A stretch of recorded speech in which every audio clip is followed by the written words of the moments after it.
Hey guys, we're Ivan and Katelyn. Today we're going to show you how we made these molds for our concrete coasters. We sell products wholesale to West Elm, and this past December was our first holiday rush, and it was crazy. The only way we could do it was by making a lot of these. So we're going to show you how we used our CNC to make mold masters and everything we figured out along the way. So we're carving a high density urethane foam for the first time to make these masters.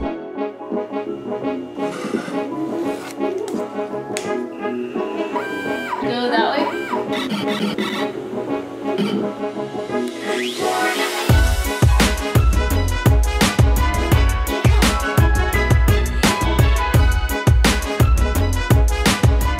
That looks awesome. This needs a little bit of... Let's see how it's going. How's it look? Check this out. Isn't that crazy? All of the lines are done. 100% non-porous. Just what we want for the mold. We just have to make these one by one using this. The single mold master we 3D printed and spent a long time painting, sanding, painting, sanding. A day's worth of work. Whereas this we did in what? Less than half an hour? Right. 7 more?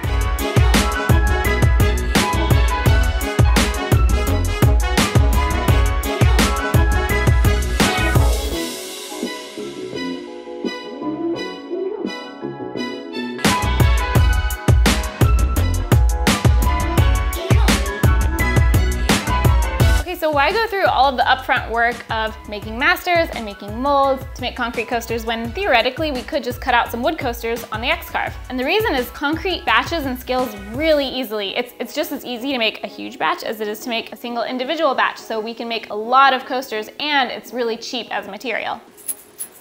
You look like you're ready for a party. The master molds are all sanded. So what we're gonna do, make sure there's no dust in here. And then we're gonna spray mold release. You do need to shake it. Wear a mask. We are going to stir these. This is just one-to-one silicone, so it's pretty easy. We need directions on how to open. It's gonna get all over my jacket. Okay, I see what you're saying. Oh, that's weird. Yeah, it's like so weird. What am I doing?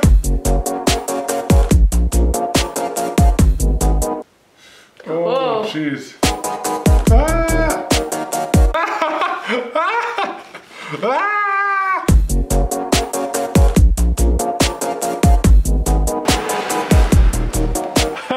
It's time. Are you ready for the responsibility? No.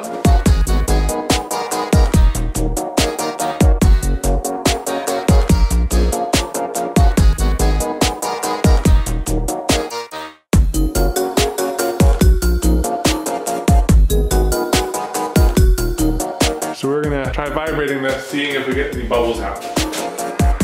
Like teeny, teeny, tiny bubbles. So we poured the first 4 and we'll just let these sit overnight. But we're gonna take them inside because you have to let these cure at the right temperature. See how they do in the morning? Oh, she wants us to come inside too. So. Alright. Alright, it's the next day. We waited a little bit longer than the 4 hours needed. But we're gonna go ahead and demold these, see how they turn out, and see how our mold masters survived. Yeah. Fingers crossed. Oh, ooh. Yeah. Gonna have to like break the seal. I see it. Oh yeah. Oh my gosh. Oh, that's so satisfying. Oh. It's perfect. A little bit moist still. It still looks like it's set properly. It's not that it was bad, it just wasn't. Yeah. That one's better. So 3 came out pretty good. This guy is kind of a hot mess. He's not cured at all. I'm kind of hesitant to even touch him. Ugh. And you can even see a lot of residue left. I'm happy with what we made, just not what came out of what we made. I don't know if that makes sense. So we were having issues and we did some Instagram stories to ask for help, and you guys are awesome. You gave us a lot of really cool ideas. So we'll start with a few general tips we learned. One is that if you pour from higher up, the thin stream of silicone coming out actually helps remove the bubbles. One more is to brush on a thin layer of silicone before pouring it in. That way it gets to any little nooks and crannies. And then the last one, I forgot what it was. Stir from bottom to top. Yeah, because like when you just stir it in a circle, part B kind of sticks to the bottom and part A is at the top. It totally makes sense. You have to stir like Vertical also. I think the main thing that went wrong with this though, the best theory is that this is precision board plus, it's a high density urethane. But evidently, platinum cure silicone does not do well with urethane. So we have two options. One, we can fix or change the mold, and we're going to try coating this with primer. Automotive primer. Or worst case scenario, we go out and buy some tin curing silicone, and that should solve the problem. So keep on watching to find out what we do.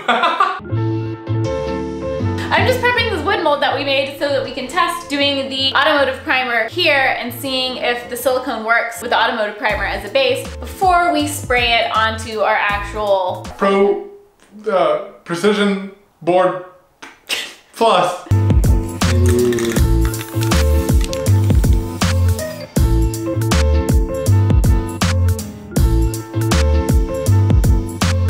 Just to test things, we use the stirring, brushing, and pouring techniques we learned from you guys on the unprimed urethane too.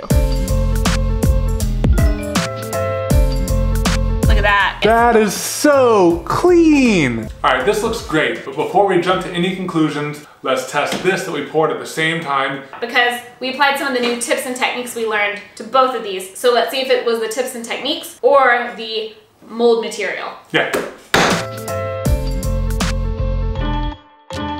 It's better. It's better. It's still sticky. Hold both of those up, show those corners. That's a huge difference. Look at how much cleaner this one is.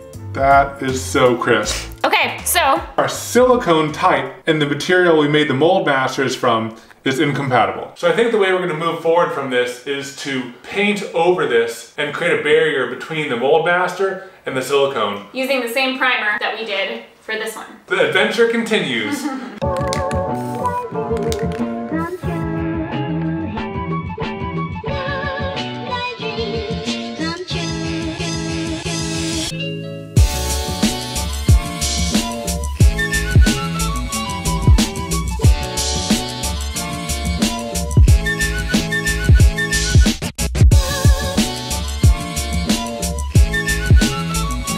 I can film. There you go. Oh, fingers crossed. It's perfect. It's absolutely perfect. No bubbles, fully cured, not sticky. That solved it. That solved it. Which one do I look at? We solved it. With your help. Yeah, by we mean you guys. Okay, let's get the rest of these demolded and finish our coaster orders. Yeah, we have a lot to do.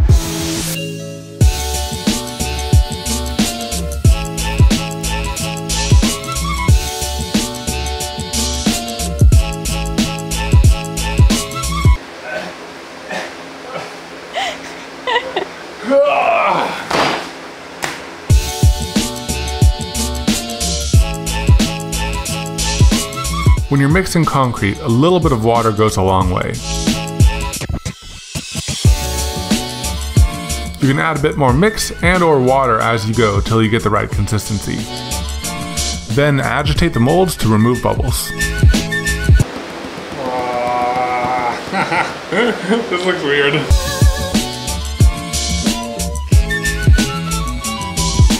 Alrighty, while these cure, we want to tell you about our sponsor, Quikrete. We love using Quikrete for our side hustle products because it's not expensive. It's also really easy to use because you just add water, which is good when we're in a rush, and we can scale it and keep our business just the two of us because we can mix a lot at once. For this project, we're using the precision grout. Where does it say precision grout? Right here.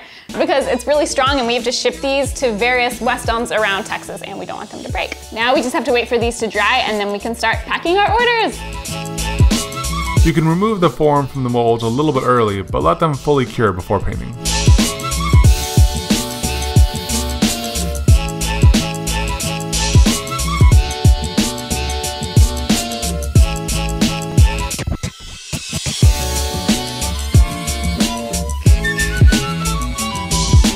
All the coasters got done, our order is sent off, and now we have all of these molds for the next orders. 6 months later. So we wanted to try something a little bit different with this project and see how the molds and the coasters held up after making hundreds of them over a long period of time. So we poured these two coasters a little bit earlier today. We're gonna go ahead and demold them and see how they compare to the ones that we made in the past. Let's do it. Whoa! That was easy. Boom. How do they look? It looks better. Now this one obviously has a little bit of moisture, so it's still curing up, but this is perfect. This is just as we want it to be. And the mold, it's good. It's good to go. It's ready to use right now to make another coaster. That's pretty exciting. I mean, I think that this is a really awesome business model if you wanted to go down this route of batching out a whole bunch of products. We get a thumbs up. Now let's do the outro. Thank you guys for watching. I hope you liked our video. And if you did, you might also want to check out our after show, which is where we keep talking about more behind the scenes stuff. And there's a lot for this one. So we'll have that at patreon.com/Evan and Katelyn. And one thing that you might have noticed in the past bit of this video are these cool new shirts, which we designed and made over the past couple months. And you can get your own over at shopevanandkatelyn.com. I don't know why every time I do a URL, and usually I put it up here. Spread my arm is like it's magically appearing. Oh. It's gonna be up here. Bye. Step 1, cut a hole in the lid. All right, that wasn't horrible. Got your wheels turning too, hopefully. Oh, I was switching around like crazy. It's like 1 a.m. right now. This is how we spend our evening. Attacking goop.